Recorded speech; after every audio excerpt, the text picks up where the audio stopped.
My father's name was Don William King. He was born the 15th of July, 1920, near Artesia, New Mexico. And he died September the 3rd of 2016 at the age of 96. He grew up on a ranch in that area and grew up as a real cowboy. My dad was only 10 when the 20s ended and the Great Depression began. They didn't have much money, and the circumstances under which they lived would be considered primitive by our standards. His father had a contract with the school to drive a bus. In fact, my grandfather owned the bus, so when he died, it seemed only natural to let my dad finish his senior year driving the school bus. Hi, I'm Nathan. Don was my grandfather. My grandpa was always a happy guy. He'd come into a room wearing his cowboy boots, and he's just this long, skinny guy, and he'd always have a smile on his face. And one of the most special things about him was, even there towards the end, when he was going from hospital to a rehab facility, and you could tell that he was just not feeling well. He would still worry about other people.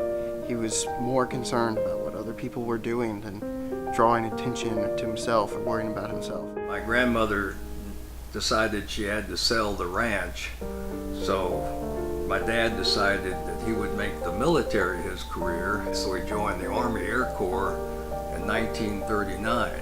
He enlisted and signed up as a private last class and served for 33 years and retired as a lieutenant colonel. So that's not too shabby for a kid off the ranch. He served during World War II, served during the Korean War and Vietnam. He persevered through some hard times. When the time came, he was brave, willing to put his life on the line for his country. I think I'm most proud of him for his bravery and his sense of duty. He'd tell the same stories over and over again, but you had to listen carefully, because every once in a while he'd come up with one you never heard before, and then you'd have to say, wait a minute, what did you just say? You never told us that before. And so he had a lot of interesting stories. When he was about 10 years old, at his school, they had these very tall trees. They were about 30 feet tall. And during recess, the boys were allowed to climb up into those trees and play tag. Another boy grabbed hold of my dad, lost his grip, and they both fell to the ground. My dad was not completely unconscious. The teachers carried him upstairs to the classroom, sat him at his desk, put his head down on his desk, and allowed him to be excused from lessons until such time as he regained his consciousness. And when he regained his consciousness, he began participating in class as if nothing had happened. Can you imagine that happening today? Imagine what Child Protective Services would say. Of course, my dad lived to be 96, so I guess you can say no harm done.